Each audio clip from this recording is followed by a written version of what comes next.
आइए दोस्तों, स्वागत है आप सभी का। आशा करती हूँ आप सभी अच्छे होंगे। तो आज इस वीडियो के अंदर हम हरियाणा जीके के कुछ प्रीवियस ईयर क्वेश्चंस को डिस्कस करेंगे। जैसा कि आप सभी जानते होंगे और आप लोगों ने ये पैटर्न देखा भी होगा कि हरियाणा जीके आपका एक ऐसा सब्जेक्ट है जहाँ रिपीटेडली क्वेश्चंस आपका प्रीवियस ईयर से देखने को मिल जाते हैं। तो आइए बिना टाइम वेस्ट किए पढ़ते हैं अपने पहले क्वेश्चन की तरफ। तो क्या है आपका क्वेश्चन? क्वेश्चन है, which of the following lakes in Haryana was built in 1947 when two small hillocks were joined। क्या है क्वेश्चन आपका कि 1947 में हरियाणा की ऐसी कौन सी लेक है जो कि बनी थी, कैसे बनी थी? आपका दो पहाड़ियों के ज्वाइन होने की वजह से। तो यहाँ आपका जो ऑप्शन रहेगा राइट, वो रहेगा आपका बड़कल लेक। कौन सी लेक आपकी? बड़कल लेक। कहाँ पर है? फरीदाबाद के अंदर। क्योंकि हो सकता है कि क्वेश्चन देखिए, आप जरूरी नहीं है कि प्रीवियस ईयर से आ रहा है तो बिल्कुल आपका सेम क्वेश्चन उठा लिया जाए।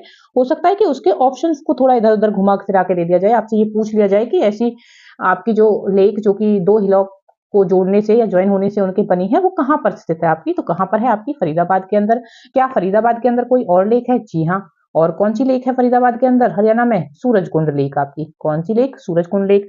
अब सूरजकुंड लेक से रिलेटेड क्या क्वेश्चन बन सकते हैं कि इसका जो निर्माण है वो कब हुआ या फिर किसने किया? तो इनका जो सूरजकुंड लेक है जो उसका निर्माण किसने किया था? आपका सूरजपाल जो रूलर थे उन्होंने। कौन सी डायनेस्टी के ये रूलर थे आपके? तोमर डायनेस्टी के। कौन सी डायनेस्टी के थे? तोमर डायनेस्टी के। और तोमरों का जो शासन था वो लगभग किस टाइम पीरियड में रहा है? वो रहा है आपका 8th to 12th सेंचुरी के बीच में। तो इस तरह हमने एक ही क्वेश्चन से काफी सारे फैक्ट्स को जान लिया। आइए अब देखते हैं इसका पहला ऑप्शन आपका क्या था? कर्ण लेक। ठीक है, तो आपकी कर्ण लेक कहाँ पर है? करनाल में। ठीक है, कहाँ पर है आपकी? करनाल में। दमदमा लेक की अगर बात की जाए तो दमदमा लेक आपकी कहाँ पर है? गुरुग्राम में। कहाँ पर है? गुरुग्राम में। दमदमा लेक से रिलेटेड कोई इंपोर्टेंट पॉइंट? जी हाँ। बिगेस्ट लेक ऑफ हरियाणा अगर आपसे पूछा जाता है तो वो आपकी कौन सी होगी? Damdama lake which is situated in Gurugram. Hathnikund अगर लेक की बात की जाए तो आपका ये जो हथनीकुंड बैराज है कहाँ पर? यमुनानगर में। कहाँ पर है आपकी? यमुना नगर में। तो आप देख पाए होंगे कि एक ही क्वेश्चन से हमने कई सारे फैक्ट्स को क्या कर लिया, यहाँ पे कवर कर लिया है। तो आइए इसी तरह आगे बढ़ते चलेंगे और अपना नेक्स्ट क्वेश्चन देखेंगे।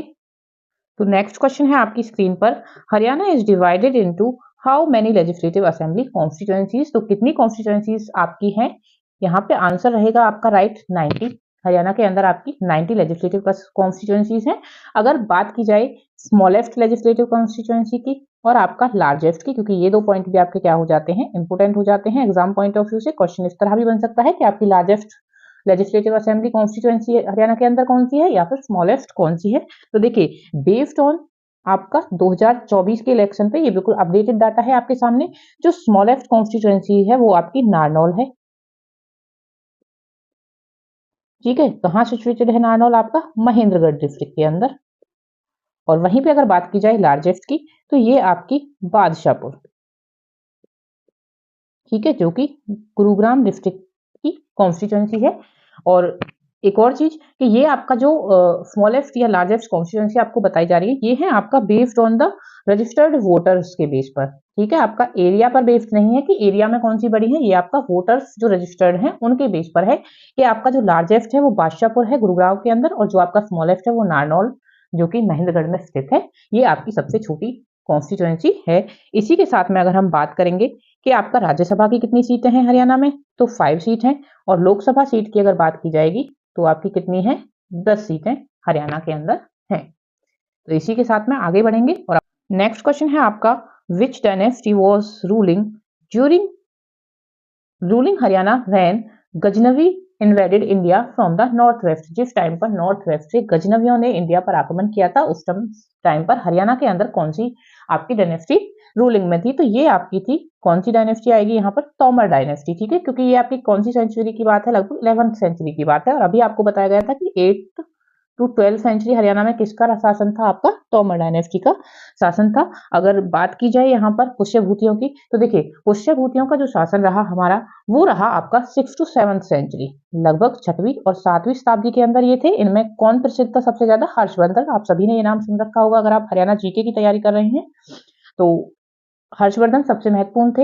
हर्षवर्धन के टाइम पर ही चाइनीज जो ट्रेवलर थे, चाइनीज ट्रेवलर हेनसांग। ठीक है, हेनसांग भी किसके टाइम पे आए थे? आपके हर्षवर्धन के कार्यकाल में आए थे। गुप्ताज की अगर बात की जाए तो ये 4th से 6th सेंचुरी तक थे। कब तक थे? 4th से 6th सेंचुरी के बीच थे आपके कौन? गुप्ताज। अब देखिए आपको शायद लग रहा हो कि ये इन फैक्ट्स से आपका क्या लेना देना है। देखो बच्चों, जब आप कोई पर्टिकुलर एक चैप्टर पढ़ते हैं तो उसको आप बहुत अच्छे से समझ पाते हैं, याद रख पाते हैं, रिटेन कर पाते हैं। लेकिन जब बहुत सारी चीजें हमें पढ़नी होती हैं और डाटा को लिंक करना होता है, तो वहां पर हमें ये जो टाइम पीरियड होता है ना कि कोई किस टाइम के अंदर रूलिंग था, तो कई सारे इवेंट को हम इनसे जोड़कर देख सकते हैं, या कई बार हमें एग्जाम में कोई ऐसी कंफ्यूजन हो। अब मान लीजिए आपको कुछ पता है, अब जैसे कि यही वाला क्वेश्चन था आपका कि जो आपकी सूरजकुंड लेक है वो किसने बनवाई थी? ठीक है, सूरजकुंड।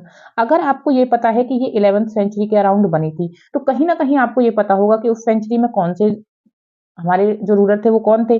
तोमर वंश के थे। तो इस तरह आप चीजों को लिंक कर पाएंगे और कुछ चीजें जो कंफ्यूज करती हैं वहां वो कंफ्यूजन भी आपकी काफी हद तक दूर होगी। ठीक है, तो गुप्ता हमारे किस टाइम पीरियड में थे? आपके 4th to 6th सेंचुरी के अंदर थे। वहीं बात की जाए तुगलक, तो देखिए ये आपकी मेडिवल टाइम की बात है। ठीक है, कौन से टाइम की बात है? ये आपकी मेडिवल पीरियड की बात है। यहाँ इनका जो शासनकाल रहा था वो लगभग 1320 से 1413 ईस्वी के अंदर आपका रहा था। तो ये आपका देखिए, एक ही क्वेश्चन के अंदर हम हर एक पॉसिबल फैक्ट को पढ़ते हुए चल रहे हैं, ताकि ऐसा ना हो कि सिर्फ एक क्वेश्चन के अंदर हम एक ही क्वेश्चन अपना कवर करें। मिनिमम 4 क्वेश्चन तो हम कवर कर ही रहे हैं ऑप्शंस के जरिए, और उसके साथ में अदर फैक्ट्स को भी लेके चल रहे हैं। इससे क्या होता है कि आपकी जो लिंक आप कर पा रहे होंगे ना चीजों को, तो वो जब बार बार आप चीजों को इस तरह से लिंक करके पढ़ते रहेंगे, देखते रहेंगे या सुनते रहेंगे, तो उससे आपको रिटेन करने में चीजों को आसानी रहेगी। नेक्स्ट क्वेश्चन है आपका, the Indira Gandhi super thermal power project is located in blank district of Haryana. किस डिस्ट्रिक्ट के अंदर आपका Indira Gandhi thermal power project है? तो देखिए ये कहां पर है आपका? सीधा फैक्चुअल क्वेश्चन है आपका, झज्जर के अंदर है। ठीक है, अब देखिए Indira Gandhi thermal power point से पावर प्रोजेक्ट से रिलेटेड हम और कई सारी चीजों को जानेंगे। ये आपका कब एस्टेब्लिश हुआ, ये इंपोर्टेंट है आपका। तो कब हुआ था? 4 मार्च 2012 में। ठीक है, इसकी जो कैपेसिटी है वो कितनी है आपकी? 1500 मेगावाट है। कितनी कैपेसिटी है? 1500 मेगावाट है। इसे एक और नाम से जाना जाता है जो कि आपका Aravali super thermal power project. ठीक है, और किस नाम से जाना जाता है? आपका Aravali super thermal power project के नाम से जाना जाता है। वहीं पे देखिए ये एक जॉइंट वेंचर कंपनी है आपकी। जॉइंट वेंचर मतलब कोई किसी एक का ही इसके अंदर शेयर नहीं है। इसकी जो इसमें जो हिस्सेदारी है वो बटी हुई है। किस तरह? 50% जो इसका स्टेक है, ठीक है, वो है आपका एनटीपीसी के पास। किसके पास है? आपका एनटीपीसी के पास। और 25% आपका HPGCL मतलब Haryana power generation company limited के पास में है आपका। अब कितना हो गया? 75, बचा कितना? 25%। और ये 25% आपका IPGCL के अंदर है, मतलब Indraprastha power generation company limited. ठीक है, तो इस तरह से जो इसकी शेयर है वो 3 हिस्सों में बटा हुआ है। तो ये एक जॉइंट वेंचर आपकी कंपनी है। तो ये सारे फैक्ट्स आपके इंपोर्टेंट थे related to Indira Gandhi super thermal power project. अब देखिए काकरोई आपका क्या है? काकरोई सोनीपत का एक विलेज है। ठीक है, और इसी नाम पर आपका एक माइक्रो हाइडल प्रोजेक्ट भी है। तो देखिए काकरोई में आपका क्या है? एक माइक्रो हाइडल प्रोजेक्ट है। और काकरोई आपका कहाँ है? सोनीपत डिस्ट्रिक्ट में। ठीक है, खेदर की अगर बात की जाए तो ये आपका झज्जर डिस्ट्रिक्ट का एक विलेज है। और इसमें आपका जिस तरह से Indira Gandhi super thermal power project है, उसी तरह से Rajiv Gandhi thermal power project भी है, जो कि आपका खेदर विलेज में स्थित है। किसके? झज्जर के। अगर इसकी एस्टेब्लिशमेंट की बात की जाए तो 24 अगस्त 2010 को हुआ। कैपेसिटी की बात की जाए, देखिए Indira Gandhi super thermal power project की कैपेसिटी कितनी थी आपकी? 1500 मेगावाट थी। ठीक है, और जो राजीव गांधी आपका सुपर थर्मल पावर प्रोजेक्ट है, इसकी जो कैपेसिटी है वो आपकी कितनी है? 1200 मेगावाट है। तो ये आपका कंप्लीट हुआ।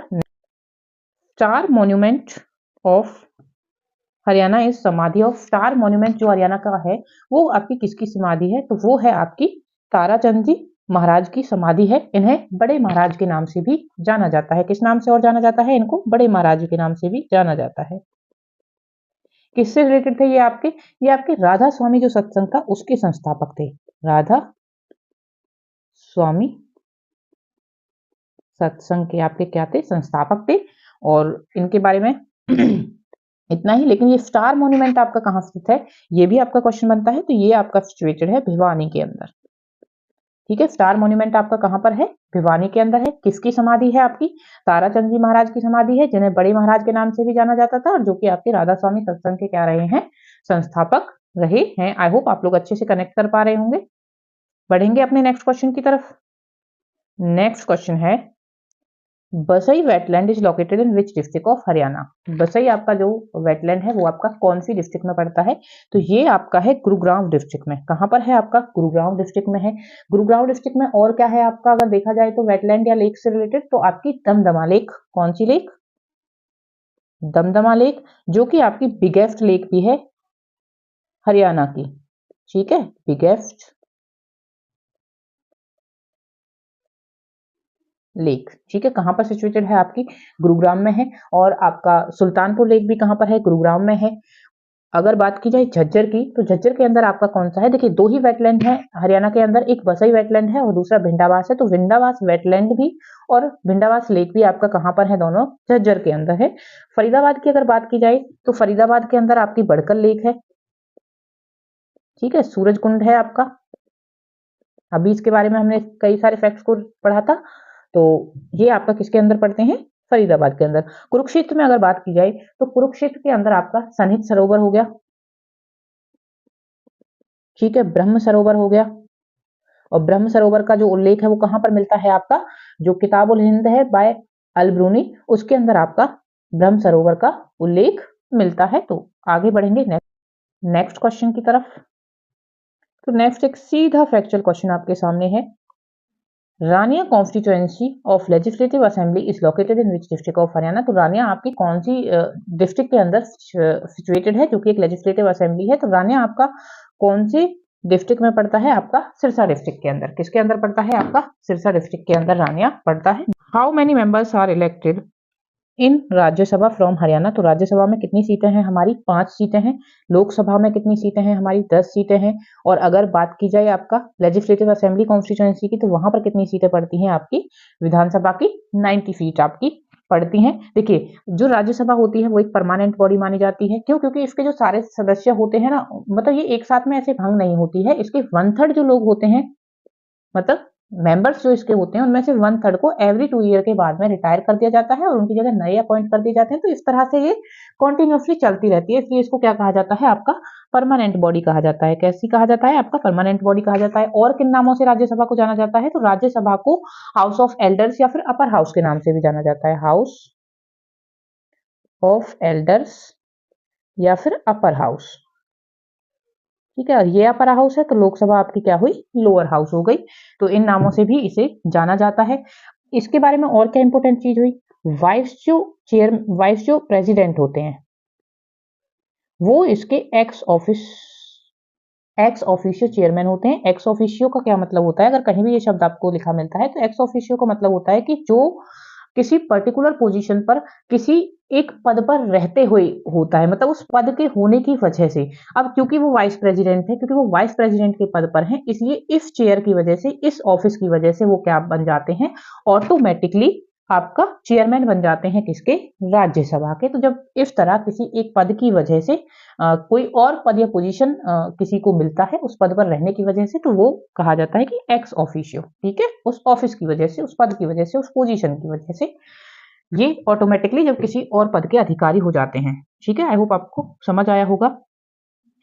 तो जो आर्टिकल हमारा 80 है कॉन्स्टिट्यूशन का, आर्टिकल 80, ठीक है, वो राज्यसभा को कॉन्स्टिट्यूट करने का अधिकार हमको देता है। तो किस आर्टिकल के अंदर राज्यसभा बनाने का अधिकार हमें मिलता है? राज्यसभा को एक तरह से जो राज्यसभा का एस्टेब्लिशमेंट हुआ है या वो कॉन्स्टिट्यूट होती है, तो वो किस आर्टिकल के थ्रू होती है? वो आर्टिकल नंबर 80 के थ्रू आपकी होती है। नेक्स्ट क्वेश्चन की तरफ बढ़ेंगे। Who among the following was not the governor of Haryana? Dharmavira आप सभी जानते होंगे, नहीं जानते हैं तो ये हमारे फर्स्ट गवर्नर थे। ठीक है, तो ये तो ऑप्शन हो नहीं सकता। ठीक है, हरियाणा के पहले गवर्नर कौन थे? धर्मवीर थे। तो ये ऑप्शन नहीं हो सकता क्योंकि उसने पूछा है कि नॉट। ठीक है, तो यहाँ इस तरह के शब्दों पर भी ध्यान देना है, कई बार एग्जाम में हम लोग ध्यान नहीं देते हैं। ओम प्रकाश चौटाला, देखिए ओम प्रकाश चौटाला जी कभी भी हरियाणा के गवर्नर नहीं रहे थे, ये आपके सीएम थे हरियाणा के। ठीक है, कौन थे? सीएम रहे थे और 4 बार इनको इलेक्ट किया गया था। ये भी इनके बारे में एक फैक्ट है जो कि क्वेश्चन की फॉर्म में भी आपसे पूछा जा सकता है। तो इन्हें 4 टर्म्स के लिए इलेक्ट किया गया था।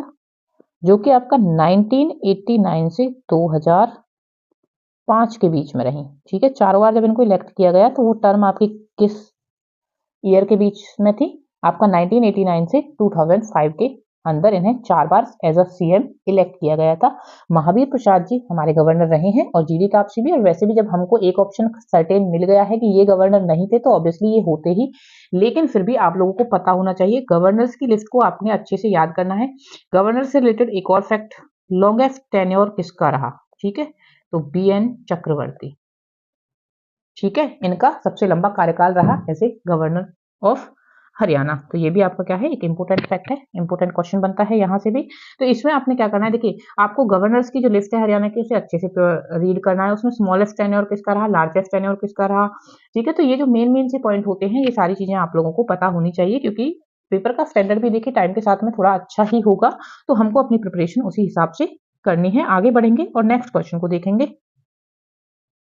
नेक्स्ट क्वेश्चन है आपका, कहीं ना कहीं ये जो पानीपत की तीनों लड़ाइयाँ थी इनसे कोई ना कोई क्वेश्चन हमें देखने को या फिर इनसे रिलेटेड कुछ ना कुछ मिल ही जाता है एग्जाम में। When did the second battle of Panipat took place? तो पानीपत का जो सेकंड बैटल था वो कब हुआ था? आपका 1556 में। कब हुआ था? 1556 में। डेट भी आपको याद होनी चाहिए, नवंबर 5। ठीक है, किसके बीच हुआ था आपका? ये आपका हेमचंद्र विक्रमादित्य और इन शॉर्ट हेमू और आपका अकबर के बीच में हुआ था। लेकिन उस टाइम अकबर की जो एज थी वो सिर्फ 13 साल की थी। तो इनका जो नेतृत्व किया था वो किसने किया था इस युद्ध में? बैरम खान। ठीक है, बैरम खान के नेतृत्व में अकबर ने हेमू के साथ में ये युद्ध लड़ा था। विजयी कौन रहा इसमें? अकबर विजयी रहा। कौन विजयी रहा? अकबर आपका विजयी रहा। वहीं बात की जाए अगर 1526 की, तो 1526 में आपका फर्स्ट जो बैटल था पानीपत का वो हुआ। किसके बीच हुआ था? आपका बाबर और इब्राहिम लोधी के बीच में। विजयी कौन रहा? आपका बाबर विजयी रहा। उसके बाद में अगर बात की जाए 1761 में, तो 1761 में तीसरी जो पानीपत की लड़ाई थी, थर्ड, वो हुई किसके बीच हुई थी आपकी? ये आपकी मराठों और अफगानों के बीच में हुई थी। मराठों की साइड से अहमद शाह दुरानी थे। ठीक है, और विजयी कौन रहा यहाँ पर? यहाँ पर भी जो जीत हुई वो किसकी हुई थी? मराठों की विजय हुई थी। बात करेंगे 1664 की, तो 1664 जो आपका ईयर है वो आपका जो मेन हिस्टोरिकल इवेंट है इसके साथ जुड़ा हुआ वो है आपका battle of Surat. Battle of Surat. ठीक है, 1664 में क्या हुआ था आपका? बैटल ऑफ सूरत, जो कि आपका मराठों और मुगलों के बीच रहा। मराठों और मुगलों के बीच रहा और इसमें शिवाजी के नेतृत्व में मुगलों को मराठों ने क्या किया? पराजित किया था।